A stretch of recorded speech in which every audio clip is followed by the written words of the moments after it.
No sé por qué no pasan las imágenes. Ok, entonces, para empezar, estos son los temas de los que quisiera charlar hoy.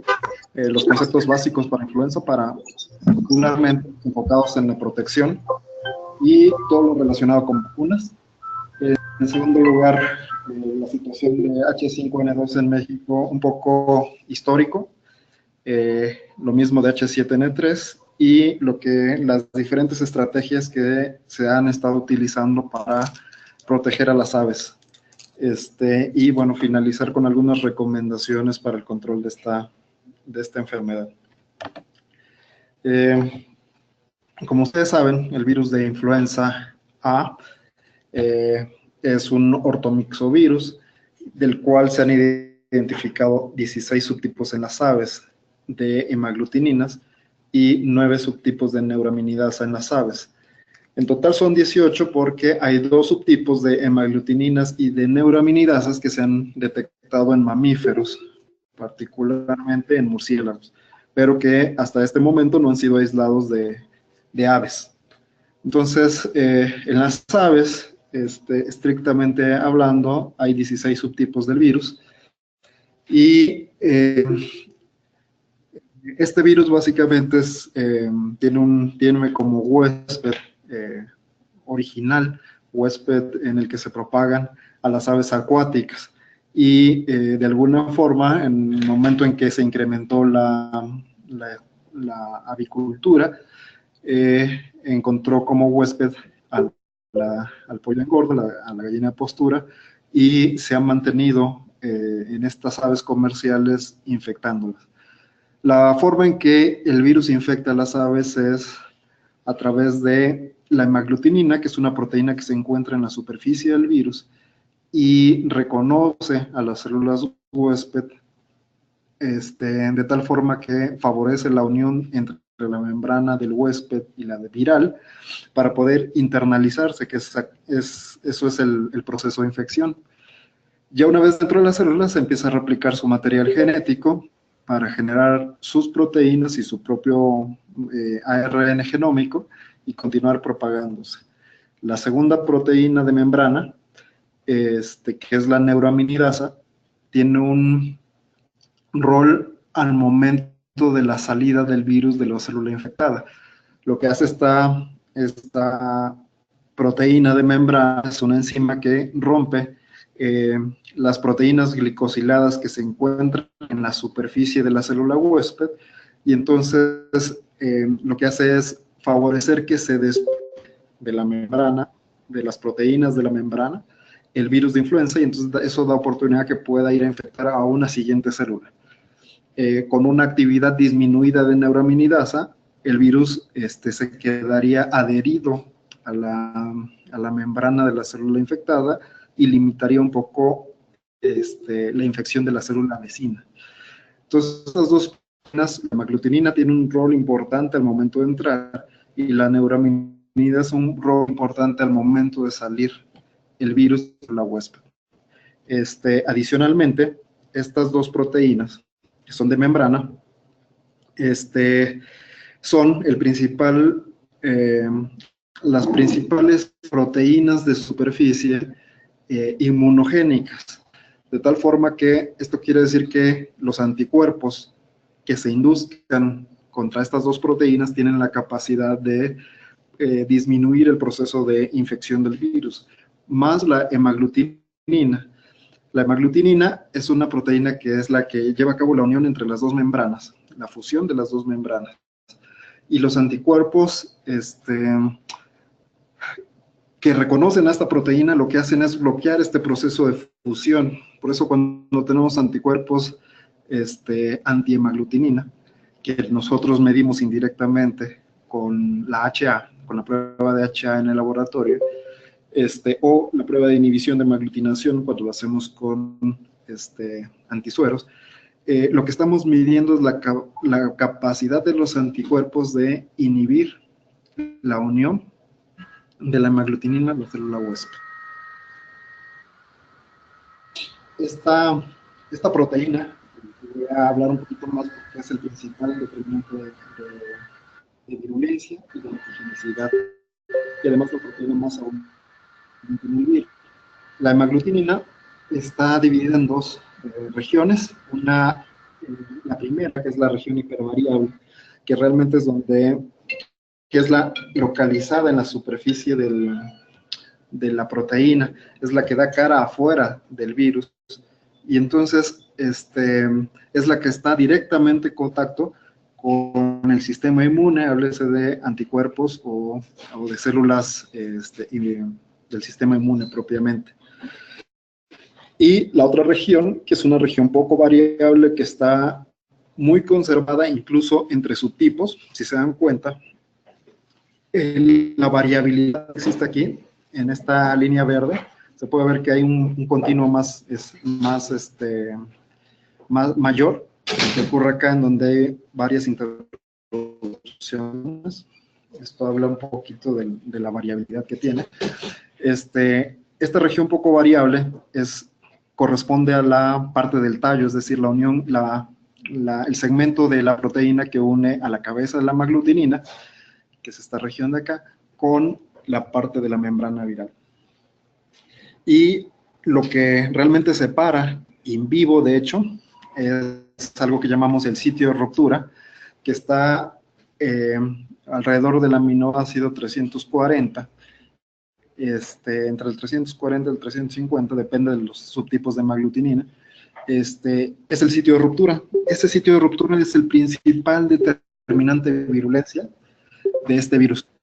De tal forma que si en esa región hay una alta cantidad de aminoácidos básicos, la ruptura de esa proteína se ve favorecida por proteasas extracelulares, pero lo más importante es que son proteasas también intracelulares.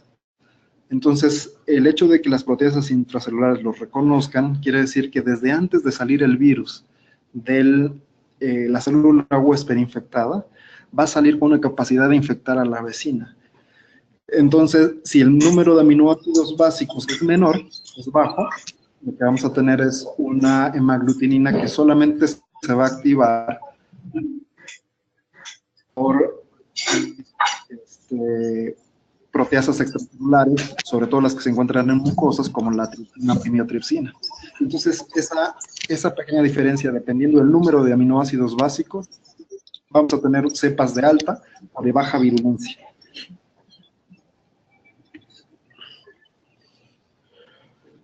Ahora, otro aspecto también importante de los virus, y en este caso va más enfocado a los virus vacunales, a los virus que utilizamos como semilla vacunal, es la inmunogenicidad.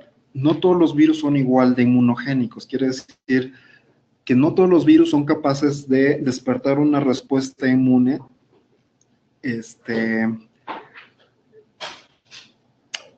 sí, que esto depende básicamente de la estructura de la hemaglutinina. Hay virus, todos, aunque obviamente utilizamos el virus de baja virulencia, pero todos los tipos de virus de baja virulencia que utilicemos, hay algunos que son más inmunogénicos y despiertan una respuesta inmune ya en la vacuna formulada en las aves que otros. Entonces, es muy importante el momento de elegir semillas vacunales, la inmunogenicidad que pueda inducir esta hemaglutinina contenida en el virus. Particularmente los sitios antigénicos que se encuentran en la región de la cabeza, ¿no? El número de sitios antigénicos varía entre diferentes tipos de hemaglutininas. Entre más inmunogénica sea una hemaglutinina, es mucho mejor para la protección porque va a tener un mayor número de epítopes, como los que se señalan ahí, un mayor número de regiones en las que podemos encontrar sitios que desencadenan una respuesta en forma de anticuerpos. Hay algunos subtipos que no son tan inmunogénicos. Por ejemplo, el subtipo H7 es un subtipo que de forma natural no es inmunogénico, no despierta una respuesta inmune en las vacunas formuladas tan alto como el que estimula, por ejemplo, un subtipo H5, que es altamente inmunogénico. Entonces, a veces lo tenemos que compensar cuando no tenemos cepas lo suficientemente inmunogénicas, lo tenemos que compensar con cantidad de antígeno. Y más adelante vamos a charlar acerca de eso, de cuánta más antigénica es mejor para inducir una respuesta inmune. Esto es lo que les contaba de esto es un mapeo de una hemaglutinina del subtipo H7 vacunal que se utiliza aquí en México, una cepa del 2015, la vacuna oficial de 2015, y los sitios antigénicos, cómo están mapeados los sitios antigénicos, ¿no? Y comparado, por ejemplo, con una cepa de campo. En la base de datos hay una cantidad importante de secuencias, tanto de aves como de humanos, que nos han permitido ir mapeando en estos últimos años cómo se ha ido comportando el virus. Particularmente para el subtipo H5N2, de acuerdo a las secuencias reportadas. Bueno, mencionar que este subtipo se manifiesta con un poco más de agresividad en el pollo engorda por la fisiología, las condiciones de nutrición y el crecimiento de las aves, y que cuando se mezcla con otros agentes infecciosos como micoplasma o bronquitis, se exacerba una respuesta de virulencia en el pollo engorda. Los efectos son ligeramente menores en la gallina de postura, por lo mismo, ¿no? Porque tienen este fin zootécnico los hace tener diferentes características fisiológicas en las que el virus muestra un poquito menos de efectos en la gallina de postura.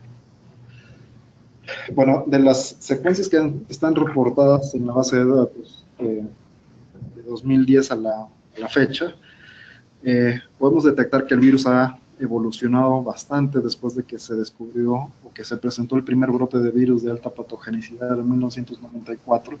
Ha generado una diversidad de virus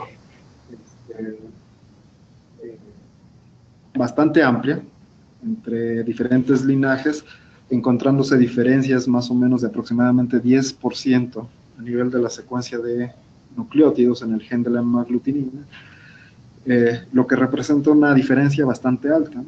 Recordemos que, de acuerdo a algunos autores, una diferencia mayor, 3 o 4%, representa un cambio bastante alto como para que las vacunas empiecen a tener un efecto menor. Sí, la diferencia es justo más allá del 4 o 5%.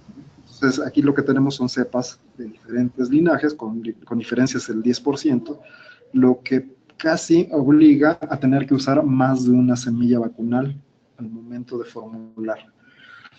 Estos son recientes de H5N2, donde básicamente hay tres grupos distintos, tres linajes distintos del virus H5N2 circulando, en donde entre cada uno de ellos tenemos un 10% de diferencia aproximadamente. Entonces, lo que algunas compañías y particularmente el gobierno de México busca es tratar de homologar estas vacunas, y cada determinado tiempo nos proporciona una semilla vacunal que va un poco más, tiene más similitud con las cepas que están presentándose en campo. Entonces, en el caso de H5N2, hay diferentes vacunas y diferentes esquemas de vacunación, pero la principal es utilizar las vacunas muertas, formuladas en emulsiones oleosas, y aplicarse después de la primera semana de edad, de acuerdo a los diferentes esquemas de vacunación, pero tratar de complementar, algunas granjas utilizan vacunas vectorizadas, vacunas vivas, que actualmente hay algunas en el mercado basados en diferentes vectores. De Beringer ahora, por ejemplo, la cepa Trovac, la vacuna Trovac, es un poxvirus que expresa la hemaglutinina del virus de influenza del subtipo H5. Y aunque por sí mismo las vacunas vectorizadas en condiciones de campo no son precisamente las más, las que mayor efecto tienen en controlar el virus, cuando se mezclan las vacunas emulsionadas con una vectorizada, el esquema de protección es mucho mayor. Entonces, justo así, se busca tener ambos tipos de vacunas para tratar de completar un esquema de vacunación. En el caso de H7N3, aquí el problema de que este virus, desde el brote de 2012, que se ha presentado intermitentemente hasta la fecha en diferentes regiones, hace un poquito más fuerte el problema por lo mismo, ¿no? Por ser un virus de alta virulencia. Esta virulencia se debe a que ocurrió una mutación natural en la naturaleza, en la que se insertó una secuencia de nucleótidos en el gen, que 24 nucleótidos particularmente, que codifican para 8 aminoácidos. La secuencia de arriba es una secuencia de un virus de alta virulencia y esta es un virus de baja virulencia que no tiene esa región. Pero esa inserción la hace susceptible a proteasas intracelulares y extracelulares, como mencionaba antes, y le da una capacidad de replicarse en varios tipos de células de las mismas aves, y entonces poder infectar mayor cantidad de órganos. En el caso de las aves, este virus encuentra un mejor nicho de replicación en las aves de larga vida, particularmente en las aves de postura y en las reproductoras. Y dentro de todo el esquema, infecta o se propaga en una mayor cantidad en el oviducto. La vacunación es capaz de prevenir casi eficiente la mortalidad en el pollo de engorda. Prácticamente, pongo un casi eficiente, prácticamente no hay si hay un adecuado esquema de vacunación en pollo de engorda contra H7N3, la mortalidad no tiene un efecto al menos tan alto como lo ocurre en aves de larga vida.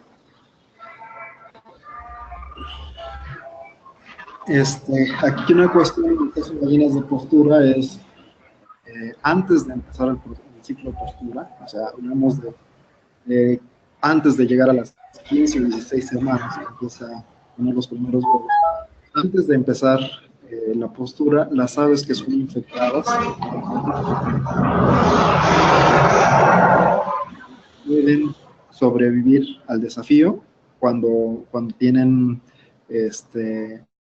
ya algunas vacunas emulsionadas, cuando son administrados de vacunas emulsionadas y ya una cero.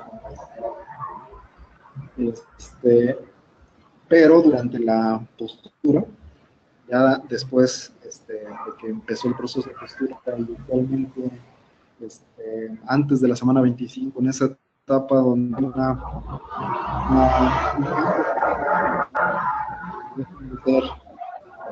aves jóvenes de crianza y empieza a cambiar su sistema hormonal para empezar el proceso de generación. Durante esa brecha son más susceptibles de infectarse. Entonces, en algunos casos se ha recurrido, anteriormente se recurrió a pelechar a las aves durante esta etapa para proteger particularmente el aparato. Es conocido que las aves infectadas en esta etapa y que pierden capacidad de protección, aunque sobrevivan al desafío, no recuperan la capacidad de protección. Entonces, prácticamente, hablando estrictamente comercialmente, ya perdieron su técnico, ¿no? Básicamente lo que ocurre es una pérdida de la peristalsis del oviducto, hay postura abdominal, toda la parte del infundíbulo deja de funcionar. Entonces, al momento de abrir las aves, lo que vemos es justo eso, ¿no? Atrofia del aparato reproductor en diferentes etapas. Y esto se debe a que justo en el oviducto, igual que en las mucosas de las aves, en las mucosas hablando de aparato respiratorio y así como digestivo, también se producen cadenas de ácido ciálico del tipo alfa 2,3, que es el sitio de unión del virus. Entonces, particularmente los subtipos H5N2 y H7N3 tienen capacidad de unirse a células que en su superficie tienen el receptor glicosilado con este tipo de enlaces, alfa 2,3. Y en el oviducto hay una buena cantidad de este tipo de receptores. Entonces, en el caso de aves de postura, las hace al momento en que el aparato reproductor ya está maduro, lo hace altamente susceptible a la infección del virus.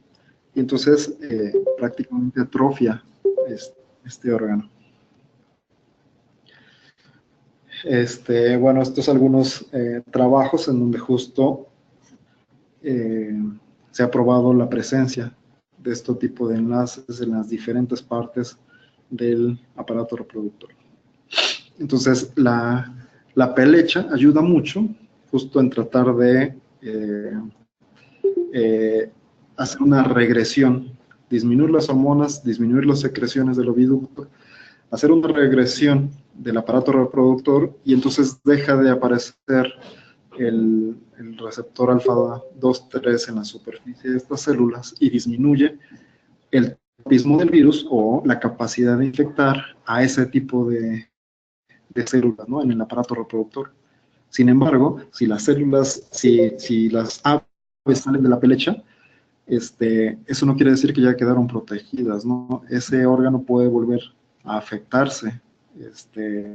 Me refiero al producto, puede volver a afectarse al salir de la pelecha. Es decir, la pelecha es una medida solamente de buscar proteger el oviducto y que no se atrofie. Es un mapa de algunos estados que se afectaron durante el brote de 2012 de H7N3. ¿Y cuál es el mejor esquema de protección? Pues esa parte la tenemos que ver desde un punto de vista inmunológico. Este es un diagrama en el que más o menos en el transcurso del tiempo trata de mostrarse la evolución de la infección y de la respuesta inmune. Lo primero es, bueno, que al día cero de la infección, el virus empieza a replicarse en las aves rápidamente y después de 2 o 3 días alcanza su mayor pico.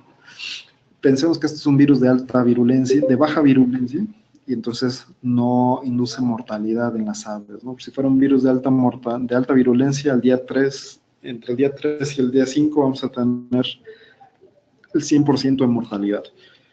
En el caso de un virus de baja virulencia, después del día 3, del día 4, va a empezar a bajar la carga viral en las células, hasta después de algunos días, después de la primera semana lo vamos a detectar en menor cantidad y después de la segunda ya prácticamente no lo vamos a detectar. Ocurren 2 cosas en respuesta.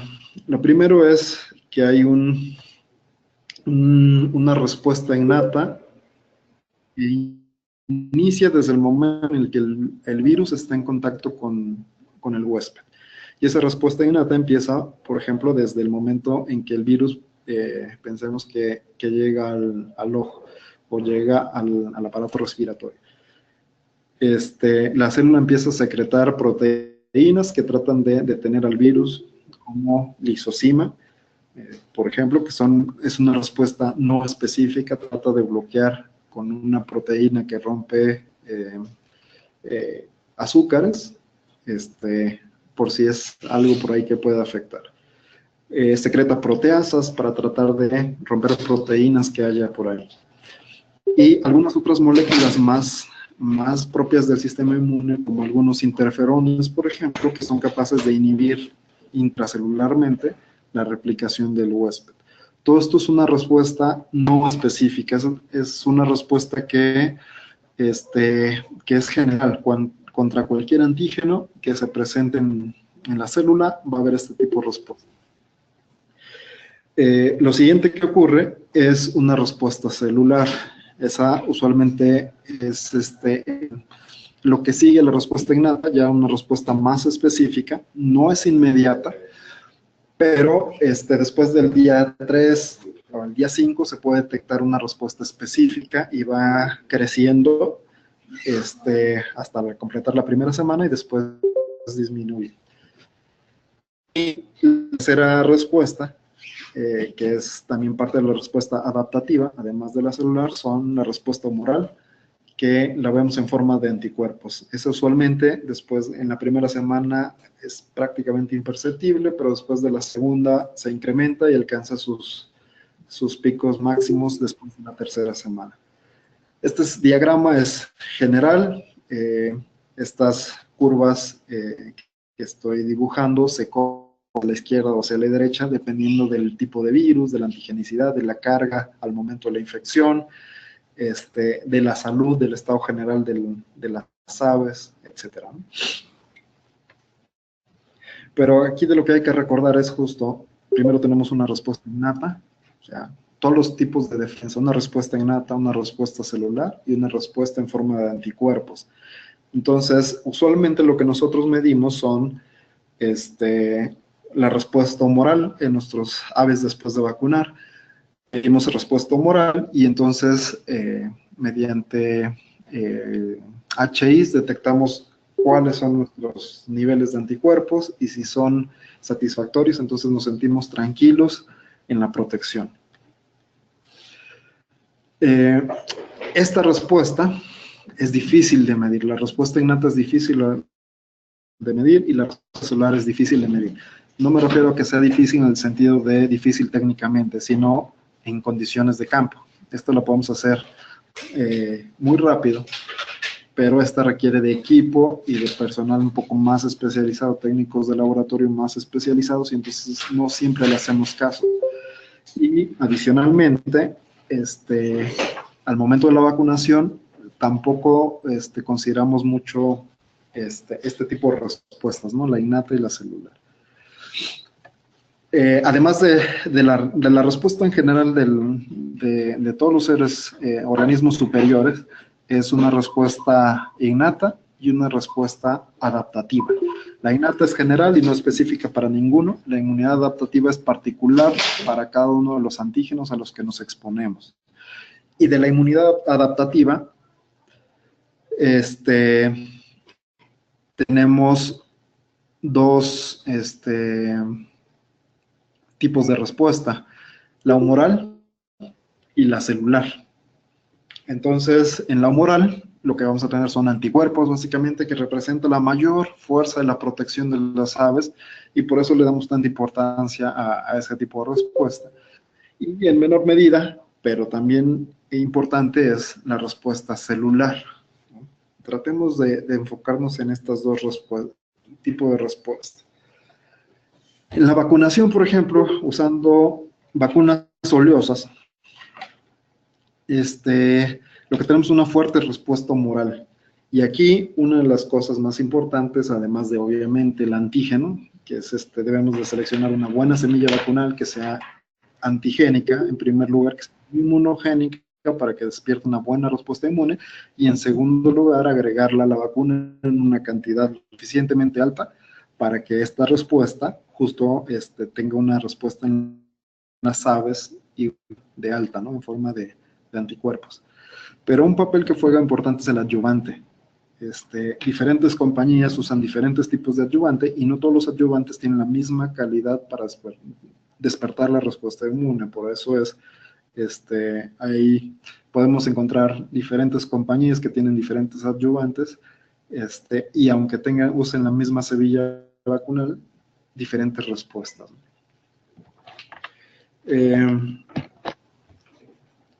La respuesta humoral la vamos a ver en forma de anticuerpos, mayoritariamente en forma de IgGs, o de IgGs, que es el tipo de hemaglutinina, de inmunoglobulina que encontramos en las aves, y ligeramente o muy poquito en forma de IgAs.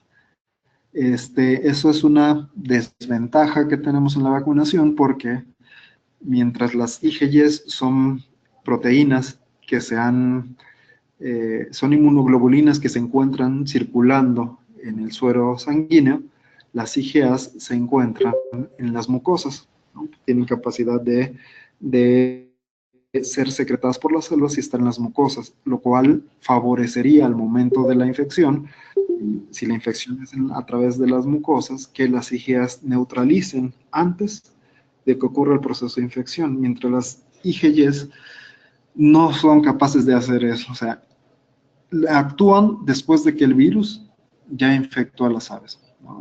Entonces, usando este modelo de vacuna, es prácticamente imposible disminuir o evitar más bien la infección, porque no vamos a encontrar suficiente cantidad de ellas en las mucosas, ¿no? Que es justo por donde entra el virus. Y las IgAs pues no son inducidas en forma importante a través de este esquema de vacunación, ¿no? Que son las emulsiones. ¿Qué obtenemos con las vacunas muertas? Justo esto, ¿no? Cuando el virus ya está en circulación, cuando el virus ya está en las aves, estas inmunoglobulinas tratan de bloquear al virus y evitar que entren a la célula. Pero esto no va a ser 100% efectivo, y lo que va a ocurrir es que algunas células se van a infectar por el virus de influenza. Por otro lado, la respuesta celular, esta solo reacciona o solo se presenta por las vacunas vivas, ¿no? Pensemos, por ejemplo, en la vacunación con la sota, contra el virus de la enfermedad de Newcastle.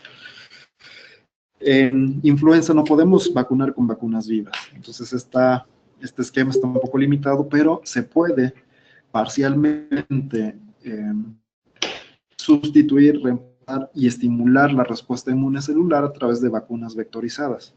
¿Qué hacen estas vacunas? Se van a activar otro tipo de linfocitos, que son los linfocitos B. Sabemos que los linfocitos B son los que producen las inmunoglobulinas. La respuesta celular está directamente relacionada con el otro tipo de células, que son las células T o linfocitos T, y particularmente los linfocitos T citotóxicos tienen un efecto importante porque atacan a las células que están infectadas con el virus. Entonces, mientras, por un lado, ¿dónde está? Aquí está. Por un lado,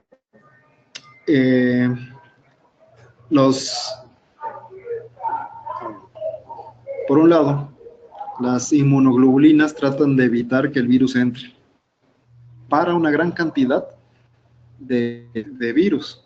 Detiene una gran cantidad de virus porque si no, generaría mortalidad en las aves.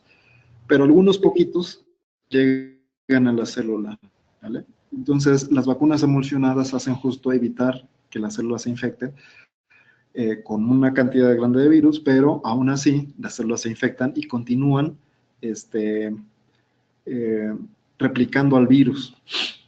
Lo que hacen los linfocitos T citotóxicos particularmente es matar a las células que ya fueron infectadas.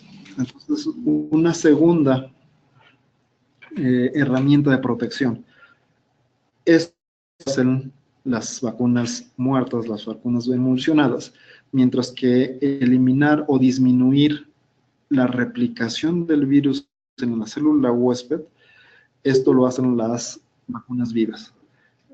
Repito, no podemos utilizar vacunas vivas para el control de influenza en este momento, pero sí podemos usar vacunas vectorizadas, utilizando un vector que no genere problemas, como el herpesvirus de pavo, como un poxvirus, como el virus de la enfermedad de Newcastle, como un adenovirus o cualquier otro vector inocuo, que podamos controlar, que sepamos que no nos genera problemas en campo, y que ese otro vector exprese alguna de las proteínas del virus de influenza para inducir este tipo de protección.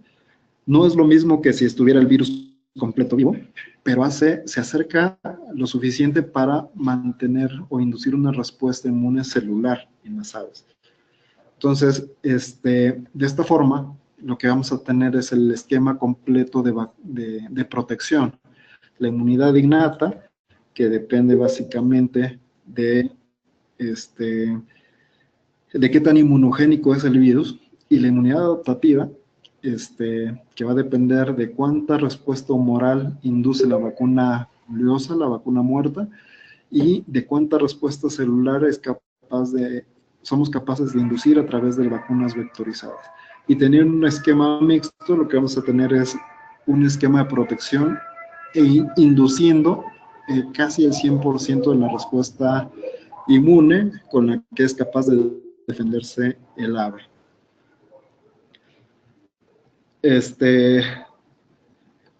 Ok, las consideraciones finales tiene que ver lo más importante, siempre no era el tema de la charla, pero siempre es importante mencionar la bioseguridad. Es una cosa que a veces tomamos como secundaria, pero sí he tenido oportunidad de ver granjas en donde un cambio o ser más estrictos en las medidas de bioseguridad representa el 70-80% del control de los desafíos. Y la otra es, bueno, si no podemos tener al 100% de bioseguridad por las condiciones que sean, es vacunar contra la influenza y mantener un seguimiento inmunológico. De esta forma vamos a poder ser más pertinentes con las semillas. Es decir, si nosotros estamos monitoreando la evolución del virus en campo, vamos a saber en qué momento los cambios en los virus de campo son mayores al 4 o 5% y que sea necesaria una actualización de las semillas vacunales para siempre tratar de tener semillas homologadas entre la semilla vacunal y las semillas de campo. Hay que buscar la respuesta humoral, que es bastante importante. Yo considero que es la más importante de todas, a través de vacunas emulsionadas de buena calidad, con semillas vacunales actualizadas, e incluir en el calendario de vacunación vacunas vivas, ¿no? Hay diferentes esquemas, desde las vacunas que son in incubadora, algunas de ellas se pueden utilizar incluso in ovo, pero en incubadora al día de edad dan muy buenos resultados y se complementan obviamente con las emulsiones y de esta forma tratar de tener el esquema completo de la respuesta inmune.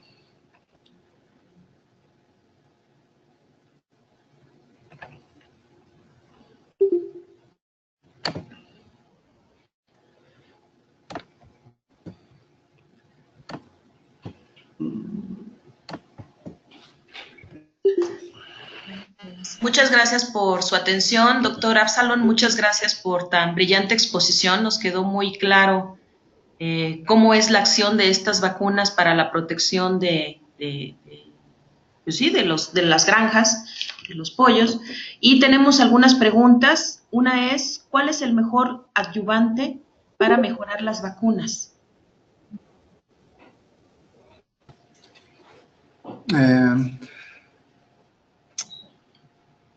Hay un símil que hace un compañero del medio, el doctor Mario Lechuga. Hace un símil de los aceites que conocemos para uso humano. Y lo que tenemos básicamente, por ejemplo, es la vaselina, que es un aceite muy en bruto, y el aceite para bebés del Johnson. Lo que tenemos ahí es el mismo aceite, pero diferentes esquemas de refinamiento, ¿no? esquemas de purificación.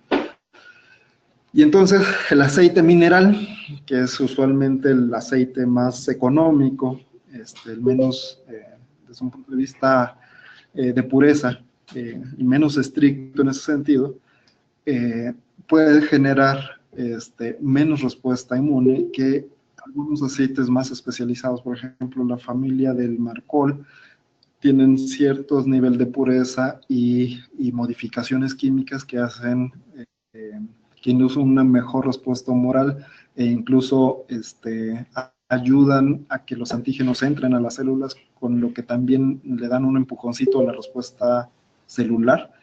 El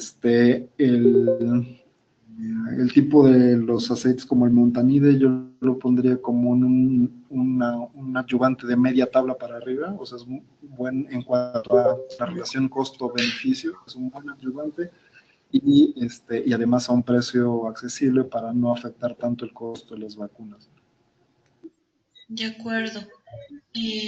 Javier Ortiz pregunta, ¿pollos contaminados con influenza tienen repercusiones en el consumo o contacto con humanos? Eso es poco probable, es posible que se presente, poco probable por varias cosas. Uno, lo primero es el control sanitario en los rastros y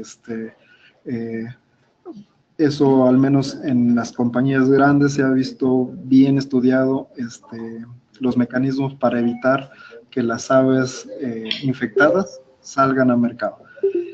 Y lo segundo es que durante el proceso de empacado o manipulación de la carne, disminuye considerablemente la capacidad de infectar del virus. Y el tercero es que los virus de influenza aviares, aunque es probable, la probabilidad de que infecten a humanos es muy baja. Para que ocurra la infección en humanos, lo que debería ocurrir es un contacto directo con una cantidad bastante grande de virus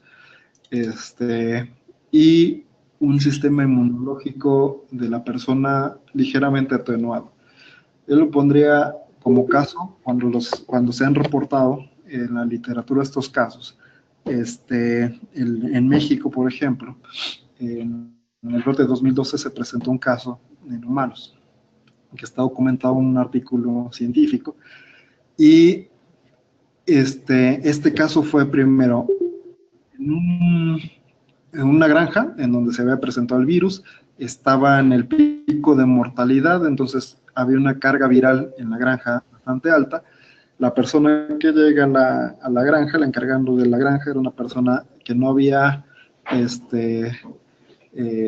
no se había vacunado nunca contra influenza, mostraba un cuadro de diabetes tipo 2 no controlada, y en tercer lugar un problema de corazón.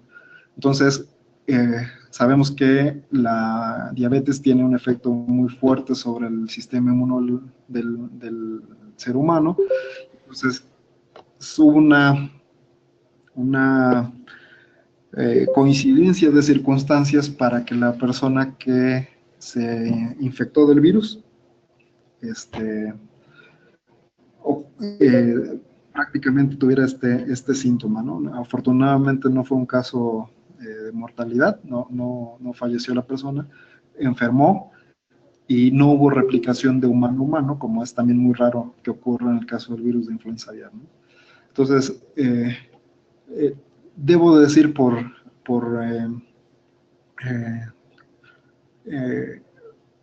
estrictamente, por razones estrictamente científicas, que sí existe una posibilidad. Pero hablando en condiciones reales, para que ocurra, deben coincidir circunstancias así muy estrictas, muy particulares para que se presente una infección del virus de influenza en humanos, influenza aviar en humanos. Entonces, en este caso, doctor, tendrían que ser personas que estuvieran inmunológicamente deprimidas y que estuvieran en contacto directo con la fuente de infección. Así es, que fuera una persona eh, inmunocomprometida y que las condiciones en las que estuviera presente fueran unas condiciones altas, ¿no? Que el ciudadano de a pie no tenemos, ¿no? De acuerdo, porque siempre persiste el temor por parte de la población de que manipulación, por ejemplo, con pollo en las condiciones antigénicas donde se vende en muchos mercados en la Ciudad de México y en buena parte de nuestro país, pues eventualmente puede ocasionar algunas fuentes de contagio, lo cual nos comenta que no es probable. Sí, es poco probable, ¿no? Usualmente si cuando en lugares en donde existe la regulación, el gobierno sí tiene un estricto control, por ejemplo, el transporte de aves infectadas de un lugar a otro, ¿no?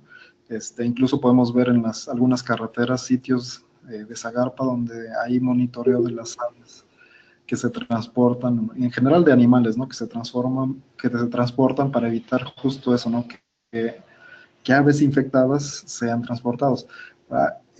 Lo que sí es menos controlable son los pequeños productores y las aves de traspaso, ¿no? Ahí sí es menos controlable, pero la carga o la cantidad de aves con relación a las aves comerciales que existen, las aves de traspeto son menores, ¿no? Bien, doctor. ¿Hay alguna probabilidad de que aves salvajes o en proceso de migración sean también reservorio de alguna de estos cepas de virus? 100%. Sí, las aves silvestres son, sobre todo las aves acuáticas y aves migratorias, son el reservorio natural y en nuestro grupo de trabajo hemos encontrado algunas aves silvestres particularmente que justo están infectadas con virus que tienen alta homología con los virus que están reportados en las bases de datos, ¿no? Lo cual pues genera justo esa fortalece esa hipótesis, ¿no? De que el intercambio de las aves silvestres a las aves comerciales es un hecho y continúa afectando particularmente en el virus de influenza, el virus de Newcastle, el virus de bronquitis. Las aves juegan un papel muy importante en la evolución y en la diseminación del virus. De acuerdo, doctor. Únicamente estas cepas H5N2 y H7N3 pueden resultar zoonóticas o hay algunos otros linajes u otras cepas que también pudieran resultar con probabilidad de ocasionar infecciones en humanos. Este, sí, hay algunos otros subtipos que se han reportado como potenciales, eh, eh, que pueden generar infecciones en humanos, como particularmente, y el que en últimos años nos ha hecho que le pongamos el foco es el subtipo H9. El subtipo H9 en Asia ya ha presentado algunos problemas en las aves y casos no tan estudiados, pero sí ya comprobados de infección en humanos de H9. Entonces, ese también, además del H5 y el H7, se incluyó el subtipo H9 en el esquema de vigilancia por sus posibles repercusiones en humanos. De acuerdo. La Organización Mundial de Sanidad Animal exige a los países miembros de la Organización Mundial de Comercio que realicen reportes de cualquier hallazgo de algún subtipo que pueda ocasionar enfermedades o brotes en aves. ¿Usted sabe en nuestro país qué representatividad tiene México para realizar este tipo de reportes? Sí, tengo entendido que a través del sistema de vigilancia epidemiológica, el CIBE, todos los laboratorios avícolas están obligados a reportar. y se concentran justo en la base de datos del CIBE, y el CIBE a su vez hace, bueno, el CIBE de Zagarpa hace a su vez el reporte a la OIE de acuerdo a los lineamientos que marca la OIE. Perfecto, doctor. Tenemos más preguntas. Y vamos a abrirlo al micrófono para que usted nos pueda resolver algunas preguntas del auditorio. Está Melchor de Mencos de Guatemala, que está solicitando apertura de micrófono para realizar algunas preguntas. Sí.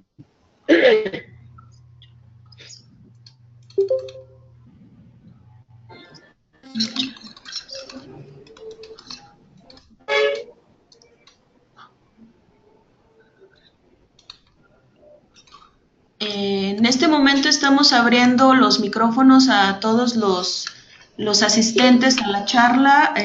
Por favor, si alguien quiere hacer alguna pregunta, adelante, por favor.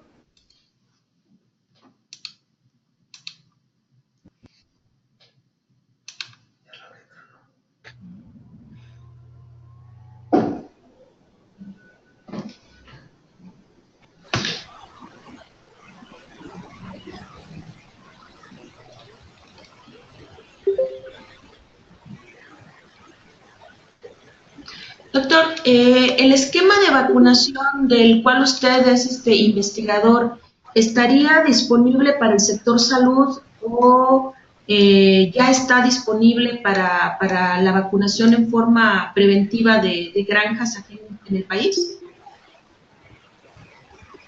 Sí, hay varias vacunas comerciales, todas dirigidas o encabezadas por la parte del gobierno, quien autoriza las semillas que se van a ocupar en cada una de las vacunas. Cada casa comercial hace diferentes formulaciones con diferente masa antigénica, con diferente adyuvante, incluido diferentes esquemas proponen diferentes planes de vacunación, ¿no? Algunos vacunar al día 10, otro vacunar de edad. Cada compañía hace una sugerencia. Pero al final son las granjas, las personas de granjas, las que están encargadas de implementar su propio esquema de vacunación, ¿no? Y esto depende mucho de la zona en la que se encuentran las granjas. Por ejemplo, hay regiones en donde estados de la República en donde no circula el virus, están libres de influenza, no se ha detectado el virus desde hace varios años. Entonces, ahí se opta por esquemas más, digamos, menos estrictos de vacunación, solo de un modo preventivo para evitar que haya algún brote por ahí inesperado, pero no los esquemas tan estrictos que se aplican en las regiones de explotación agrícola más alta, como sería los estados de Jalisco, Puebla, Aguascalientes, estados en donde la agricultura es alta, es grande y se favorece un poco más de circulación. Ahí aplicamos medidas de vacunación más estrictas que van.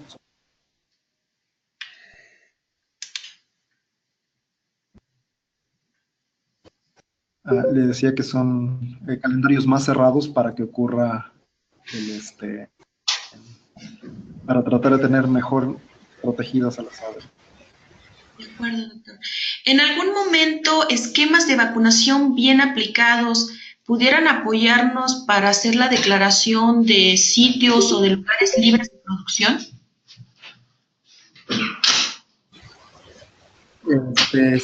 Sí, es en lugares en donde hay poca circulación del virus, si se aplica una vacuna homologada, digamos que haya similitud entre el virus de campo y el virus vacunal, ocurren lo que yo he llamado en algunos lugares erradicaciones temporales de la circulación del virus en estas áreas, ¿no? Y entonces pueden convertirse en áreas libres de influenza, ¿no? Lo cual es muy bueno para la comercialización de los productos avícolas.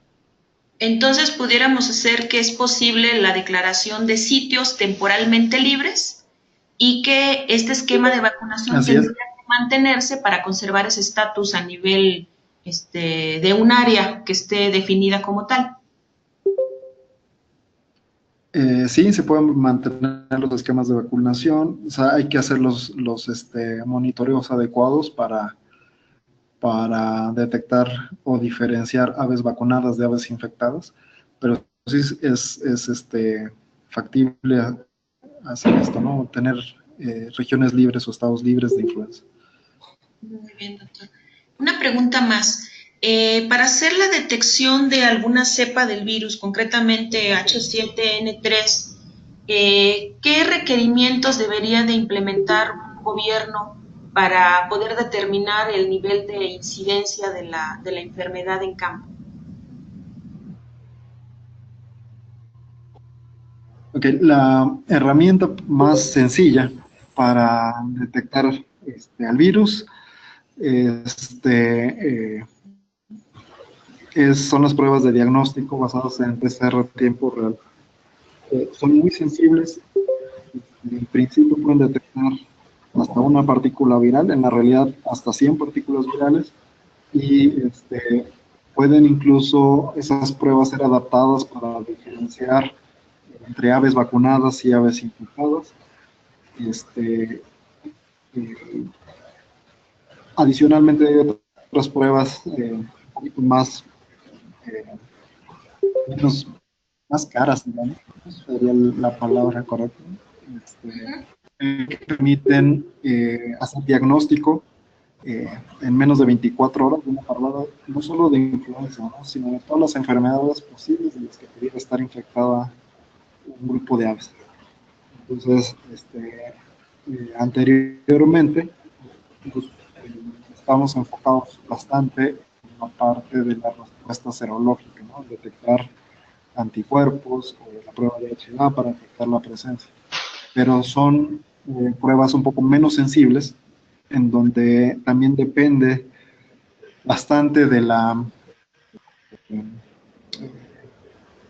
abundancia relativa que tenga el virus, y entonces eso como que disminuye el límite de detección, ¿no? Podríamos estar hablando de aves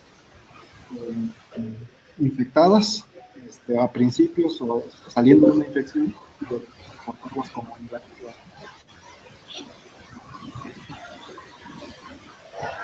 De acuerdo. Tenemos abiertos los micrófonos. Si hay alguien más que quiera tomar la palabra para hacer alguna pregunta o a través del chat, por favor.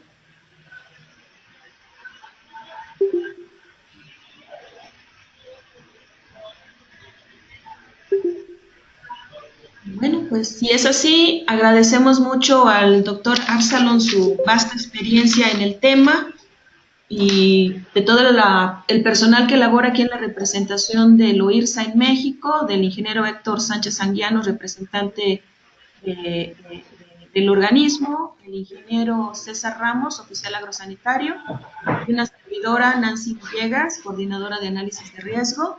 Perdón, tenemos una pregunta. Javier Ortiz pregunta, ¿están preparados los países para una emergencia de pandemia? Fíjese que para estos subtipos aviares, hablando de estrictamente medicina veterinaria y pensando que el mayor riesgo se presenta en aves, me refiero a virus de alta virulencia, H5N2 o H5N1 y H7, a lo que es los países de México, Guatemala, El Salvador, varios países del Caribe, de Centroamérica, por mi experiencia en haber estado ahí en esos países, están preparados para una una emergencia en aves. Ahora, hablando de pandemias que afectan humanos, la cuestión es un poco diferente. Me parece que en cuestiones de humanos vamos un poquito como no tan al tanto de lo que está ocurriendo en realidad. Ya, pensando en México, cuando ocurrió la pandemia de 2009, fue curioso ver que había que quienes fueron llamados como asesores de la Secretaría de Salud para este asunto de influenza no fueron personas del sector salud estrictamente, o no solo fueron ellos, sino la mayor experiencia se encontraba en el área avícola. Y entonces varios médicos veterinarios fueron llamados a estas reuniones para asesorar a la presidencia acerca de cuáles serían los mejores esquemas de prevención, de bioseguridad y posteriormente de los esquemas de vacunación. Entonces, eso en ese momento creo que reveló un poquito de cómo estaba ocurriendo la prevención en México acerca de posibles pandemias de virus de alta virulencia, como lo son H5 y H7 en México. Entonces, a mí me parece que todavía debemos de trabajar un poco más en ellos. Entiendo que la Organización Mundial de la Salud sí mantiene stocks, mantiene una vigilancia epidemiológica mundial y mantiene stocks de vacunas para alguna emergencia, ¿no? Pero particularmente como país, ahí sí tenemos que trabajar todavía más. La Secretaría de Salud tiene que hacer un huequito ahí en el presupuesto para dar importancia a este tema, ¿no? De tener stocks de vacunas para subtipos diferentes que estamos acostumbrados, ¿no? H1N1 o H3N1. Es decir, que la investigación nunca se acaba y que se tienen que destinar recursos para ello, ¿verdad? Algo así, exactamente. Es curioso, pero en cuestiones de influenza, particularmente influenza, yo creo que vemos menos de 10 grupos en México haciendo investigación. Entonces, siendo algo tan importante, muy poquitos hacemos investigación y yo creo que como el 60 o 70% la hacemos en medicina veterinaria, ¿no? Y el resto en humano. Pues sí hace falta mucha aplicación de recursos y conciencia, y justamente algunos de los mensajes del chat están encaminados a esa observación de que siendo un problema tan importante, tan latente, pues debería de destinarse mayores recursos y mayores capacidades para su atención. Doctor, tenemos una última pregunta al parecer de Quique, que está identificado como Quique. ¿Es la adaptación del virus hacia la vacuna generando algún tipo de resistencia? ¿Qué medidas tienen contempladas para combatir esa mutación? Fíjense que los esquemas de evasión de la vacuna, al final es selección natural, ¿no? Esto tiene que ver con la teoría de evolución. Al encontrarse el virus con un obstáculo, que es el sistema inmune que trata de frenarlo al virus, pues la evolución favorece a aquellos que tienen mutaciones y que evaden esa respuesta inmune. Ante eso, la mejor estrategia es hacer la vigilancia epidemiológica, hacer secuenciación y determinar cómo está cambiando las proteínas, particularmente las inmunogénicas, ¿no? Hablemos de maglutinina, cómo están cambiando esas proteínas que están evadiendo la respuesta inmune para tratar de generar, para homologar más bien, vacunas y entonces ponerle una vacuna más ad hoc a ese virus que está evadiendo. Hasta este momento, digamos que la vacunación no ha podido controlar la diseminación del virus, ¿no? Lo que comúnmente llamamos la expresión viral, como ha ocurrido con otras vacunas históricamente, ¿no? Donde, por ejemplo, el virus de la polio ya prácticamente está erradicado en el mundo. Solamente algunos países están ahí todavía con algunos focos, pero pero muy contados, ¿no? En el caso de influenza estamos lejos de eso con los esquemas de vacunación tradicionales, ¿no? Hablemos de las vacunas muertas y aplicación.